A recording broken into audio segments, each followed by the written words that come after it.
Hey guys, it's Timothy here. We're back with another spotlight video for Oath of the Gatewatch, and I know what you're thinking. Zada is not an Oath of the Gatewatch card. No, it's actually from Battle for Zendikar, but I think it's a card that's actually gotten a lot more interesting since Oath of the Gatewatch came out, and that's why I'm putting it in the spotlight today. So don't chastise me for that. I have a reason for it. Yes, I know it's a Battle for Zendikar card. But anyway, let's look at the card again, just to remind everybody of what it does. Because even though it's an interesting card the first time around, it's one that didn't get a lot of love when we actually started playing the set. Hedron Grinder is 4 mana 3/3, which is already pretty good on the vanilla test, although not amazing. And it says, whenever you cast an instant or sorcery that targets only Zada, copy that spell for each other creature you control that could be targeted by it. Each copy targets a different one of those creatures. So when an instant or sorcery that you control targets only Zada, you copy that for all your other creatures. Pretty neat. Reminds us all of Precursor Golem. Obviously not as strong as Precursor Golem, but a little bit more safe in that this doesn't work if your opponent targets Zada. Your opponent doesn't get to copy the effect of, say, Touch of Void if they hit Zada with it, and then Touch of Void the rest of your creatures. It's only when you cast a spell, specifically an instant or sorcery. But like I said, this card has gotten a lot better in Oath of the Gatewatch. There's just an abundance of support that works with the card, not to mention that the colors have gotten a lot better, and they're a lot more balanced this time around. The problem with Zada, really, in Battle for Zendikar was that he kind of put you in red-green if you picked him early, with green having the most support cards and red just being Zada's color. Problem being that red-green was not a very good archetype in that format and kind of fell flat. So oftentimes I'd see Zada wheel across the table. I played in day 2 of a GP in a Grand Prix Atlanta recently, and Zada made it to almost the last pick in the pack. It's just kind of a build-aroundy type card, and if you're not taking advantage of the ability, it's very unexciting. It is still a hill giant at its worst, which in a format full of 2/3s is a lot better. There are going to be a lot more smaller creatures and a lot fewer decks with huge creatures constantly coming out, so Zada at least is on par with a lot of the set's creatures. It's also an ally. It was always an ally before, and it fit into red-white decks just fine if you were trying to trigger Rally, but the reason I mention that here is because if you're not taking full advantage of Zada's ability, or you're waiting for a card to really do that, you can still use it with Cohort and Rally and get the advantage off of that. Finally, there are a lot of different directions you can take it. The obvious direction is just to go aggressive and try to smash your opponent, but there are kind of some other cool things you can do with it, as I'll mention later in this video. Now, when we were in Battle for Zendikar, the cards you're looking at here were kind of the best options to work with. You can kind of see the problem right away. First off, the really only red card that worked with Zada was Sure Strike, and yeah, that's actually fantastic. If you target Zada with Sure Strike, then every creature you control gets +3/+0 in first strike for the turn, which is fantastic. Same with Earthen Arms. Earthen Arms is actually considered an unplayable card by a lot of people, but when you have it with Zada, putting 2 counters on each creature you control is fantastic for 2 mana. It is worth mentioning that the Awaken doesn't actually work with Zada, since the Awaken adds an additional target in the land, but you would have to target Zada with the first ability and a land with the Awaken ability, which would not trigger Zada since he's not the sole target of the ability. But obviously you'd be running Earthen Arms to take advantage of Zada, and you'd be casting as a 2-mana spell. Earthen Arms is actually higher up on the playability scale when you have a Zada, and I agree, almost virtually unplayable when you don't have a Zada. Same with Swell of Growth. Swell of Growth's a very mediocre combat trick, one that looked a lot better than it actually was.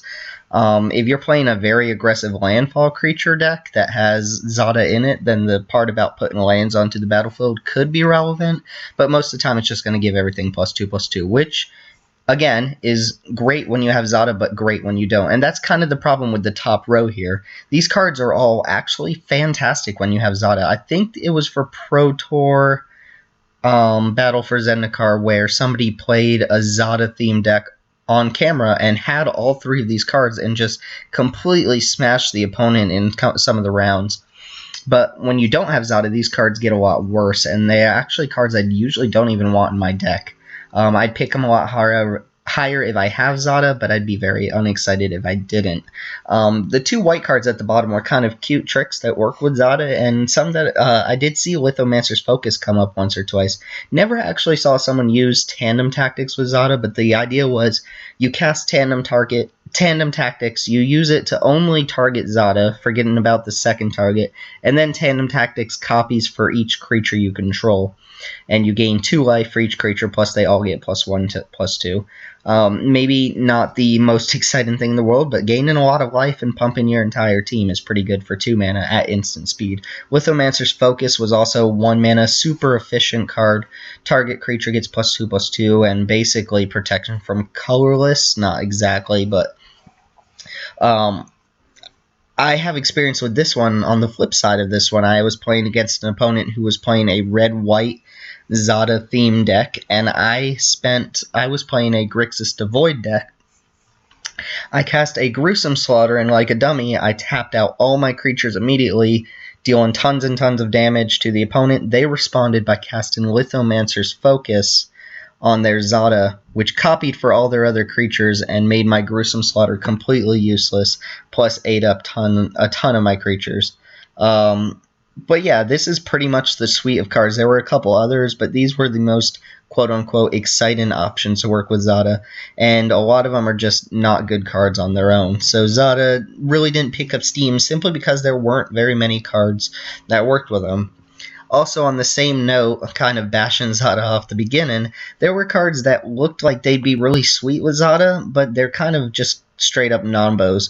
Infuse with the Elements is one of the most criminally underrated combat tricks in this whole format, including Oath of the Gatewatch. It's just absolutely fantastic, and a lot of times when I cast it, people don't even know what it does. That's how underrated it is, but it doesn't work with Zada very well.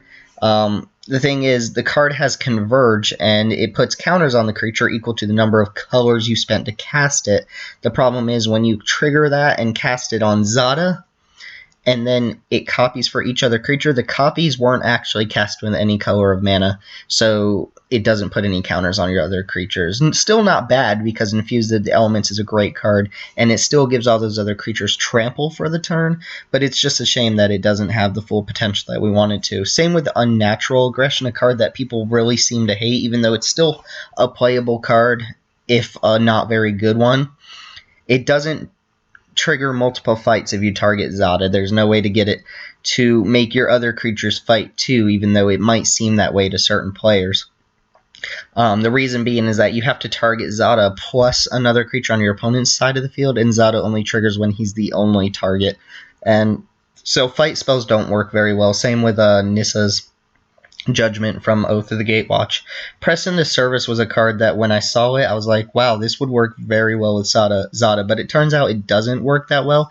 The reason is, if you target an opponent's creature to take control of with the threaten effect, then Zada is immediately not triggering because there's a second target. Now, you can actually choose to target Zada with Press into Service, and you can even support him with one of the counters.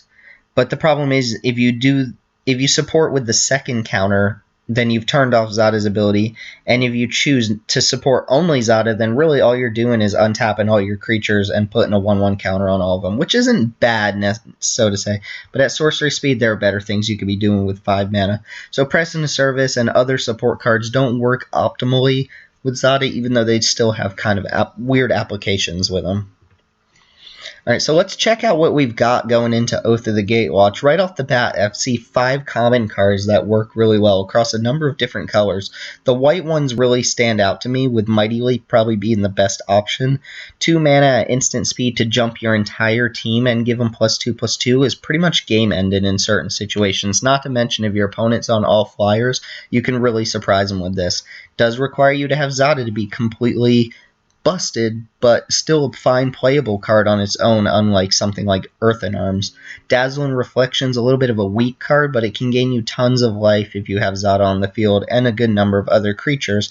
Sure, it'll prevent the combat damage that they deal that turn, or all damage that they deal that turn, but you'll gain life equal to your entire team's your entire team's power, which is pretty good in certain situations. Unnatural Endurance is kind of weird because we don't normally get black spells that target our own creature, but here the spell is actually very good, even though I haven't played it very often. It gives +2/+0 until end of turn to target creature, and that creature regenerates. So when you hit Zada with it, you're probably saving it from a protection spell or from a combat. You're pumping it, and you're triggering the ability given Unnatural Endurance to all of your other creatures for the turn. Very swingy card, and pretty much ensures that none of your creatures are going to die that turn during combat, and gives them the boost off the bat to probably end a game in certain situations. Brute Strength, along the same lines of Sure Strike, gives you a +3 power boost, but here you're getting Trample instead of First Strike, which is worse in some situations and better in others. If you're trying to close out the game, Brute Strength is really what you want. If you're trying to play more of a race, or you're trying to prevent your opponent from trading with your creatures, then Sure Strike is probably what you want instead. Both have applications, but I think Brute Strength is probably the worst card unless you're just full-on aggressive. And finally, in green, there's Vines of the Recluse, a 1-mana instant that's actually a little bit better than I originally thought it was.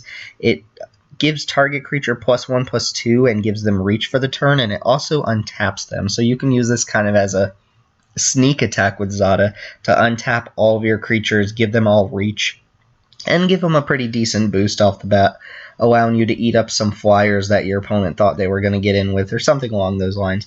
Also combats cards like Blind and Drone pretty well. If they go to tap you down, you can respond with Vines of the Recluse and untap your own guy. And if you have Zada on the field, you get to just untap everything, and your opponent's tappers don't really matter that much.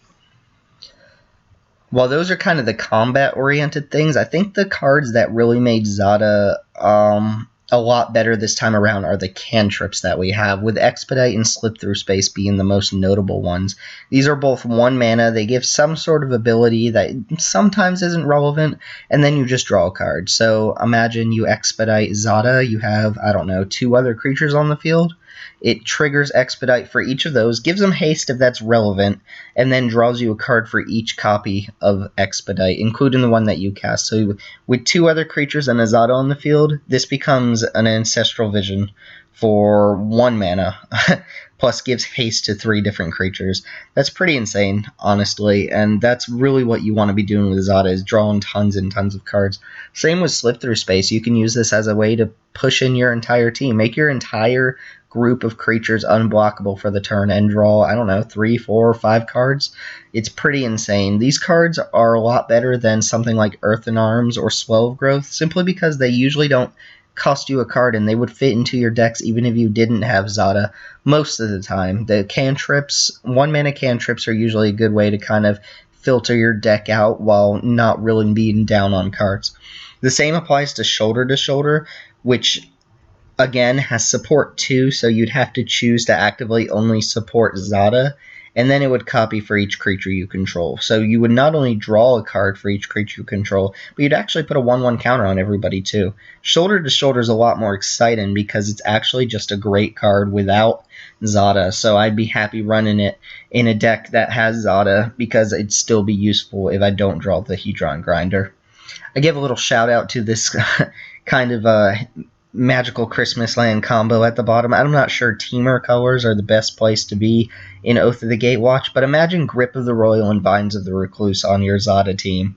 First off, Grip of the Royal is essentially 3 mana, tap a creature, freeze it down for a turn, draw a card. So just like the other cantrips, if you were to target your Zada, you would be freezing your whole team down for a turn, but you draw a card for each creature you control. Combine that with something like Vines of the Recluse, and you can actually untap everybody for 1 mana and then negate the effects of Grip of the Royal while still drawing a card for every creature you control. If you sequence it right, you can actually cast Vines first, put all of the copies on the stack, and then respond before they resolve by casting the Grip on your Zada.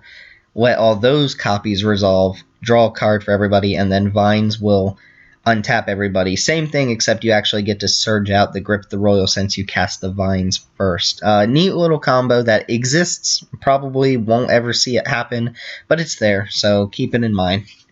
Two other cards I thought I'd shout out. These are both cards that, to be honest, I don't think they're very good. Okay, well, Spatial Contortion is great, but it just doesn't fit very well into a lot of decks because of that colorless restriction. You want it for early game removal, but sometimes you can't do colorless early on. Gift of the Tusks is a little bit more of a filler card, and often hasn't... Well, I've seen it played maybe once or twice, but really won't make most of my decks. The thing is, it turns all your creatures into 3/3s for the turn, which could be a downgrade or an upgrade. If you're playing a bunch of 1/1s and you target Zada with this, then you're going to copy Gift of Tusks for each creature you control, and it's going to turn them into 3/3s for the turn. So it might be just a +2/+2 on a lot of your creatures, and at the same time, you might shrink a lot of your creatures. You know what kind of deck you have, and you know whether or not you'd want this. I don't think it really matters that you're turning them into green elephants, but maybe there's something that cares about you changing the color of your creatures. I don't really know, but let me know. Spatial Contortion is awkward too because it actually just kills Zada when you cast it, but it copies for everything else. Obviously, you only want to do Spatial Contortion if your creatures are bigger than 3 toughness, say if you've cast Earthen Arms first, but imagine going something like Brute Strength plus Spatial Contortion. Brute Strength gives everybody a power toughness, plus 3 power, plus 1 toughness, and trample. Follow up with Spatial Contortion, and suddenly you're getting +6, -2 for the turn, and trample. Probably not the most realistic scenario, but still something that works with Zada, and so should be mentioned. The other question that you need to ask if you have the Zada is, what's the best way to build? The awkward thing about Oath of the Gatewatch and Zada is that Zada's in battle for Zendikar, and it comes in the last pack. So there are certain decks that you can build, but don't ever build a deck expecting to get Zada in the 3rd pack, simply because it's a rare and there's only 1 pack of Battle for Zendikar going around. The thing is, the decks that play Zada are actually pretty decent on their own. There are a lot of things that make multiple bodies in this format, and those I think are the best cards that you want to work with Zada. Things like in white, like Allied Reinforcements and Unified Front can make a good number of bodies. Even Wall of Resurgence, while the 06 doesn't do anything particularly crazy with Zada, is still another body for a cantrip. Imagine casting Expedite and giving your Wall of Resurgence Defender and haste. Sure, okay, but you still draw a card. You get the point, right? Eyeless Watcher makes 3 bodies across, just makes 3 bodies, which work great with Zada, especially cantrips or pumps. So cards that make multiple bodies, token strategies, etc., things like that might be the best build for Zada. Alternatively, you can go for just an aggressive red-white deck or red-green deck and try to use Zada as your curve topper. Zada into a pump spell on all of your early creatures might just be enough to push in enough damage to kill your opponent before they really get going on board. I would gear towards the token strategy, but again, you don't really draft you don't really draft expecting to get a rare out of the 3rd pack. So it's not like you're drafting a Zada deck how you could have in Battle for Zendikar. It's more like if you have the type of deck that could support Zada, you might want to throw it in there. Alright, looking at the pros overall, it's fine vanilla creature. Hill Giants are okay, especially in formats where there are lots of 2/3s that end up getting chumped later in the game. Zada can create unstoppable boards. Earthen Arms is a very good example of making an almost unbeatable board. Just add in 2 counters to every creature you control for such minimal amount of mana is pretty crazy. It has lots of non-rare combos. Almost all of the cards we looked at were commons or uncommons. In fact, I think all of them were. So it's not very hard if you have Zada to make it work with the cards that you already have. It's not like Deceiver of Forms where I pointed out a lot of kind of unrealistic combos with other rares. Also, it's just generally improved from Battle for Zendikar, which makes me happy because the card looked really cool and turned out to be very flat in Battle for Zendikar. I haven't seen it come up yet in Oath of the Gatewatch, but I'm hoping it does at least once so I can see whether my suspicions that it's gotten better are actually true or not. On the flip side, yes, it is in the last pack. There's only 1 pack of battle, and it's a rare, so this isn't going to happen very often. And a lot of times when you see Zada, you won't have the right deck for it. It's one of those things that just needs to come together. Much like Deceiver Forms, it also requires a board presence to be really good. If you're in a top deck war and you top deck Zada Hedron Grinder, it's just a 3/3 for 4. It's not doing anything unless it has other creatures to combo off with. Also, the nombos are a little disappointing. Cards like Infuse the Elements and Unnatural Aggression I really wish worked with Zada, but the way it's worded, they just don't work with it. So with all in all being said, I don't think Zada is a bomb. I think it's a solid card. It was an okay card before, but its creature type in, its general vanilla stats, and its potential to just make really crazy board states and do really really sadistic things in combat with certain pump spells is just something that I can't really ignore and something that I have to readdress. I like when a card like this looks like it's gotten a lot better than getting worse when the second set comes out. So let me know what you think in the comments below about Zada. Let me know if you actually think it's gotten better or not, and let me know if you've ever actually done anything crazy with it. Like I said, the craziest thing I've seen is when I played Gruesome Slaughter and my opponent pretty much won the game by casting Lithromancer's Focus on Zada. Absolute blowout. But as always, like, comment, subscribe, and let me know if there's a card that you'd like to see in the spotlight. This is the third video so far, and I'm really enjoying doing them. I noticed a couple likes and comments here and there, so I appreciate those people, and I appreciate you watching up to this point. But again, if you let me know what card you'd like to see in the spotlight, whether it's a Battle for Zendikar card or an Oath of the Gatewatch card, let me know in the comments, and I'll see if I can whip together a video for you. That's going to be all for me this time. I appreciate you guys watching, and I will see you next time.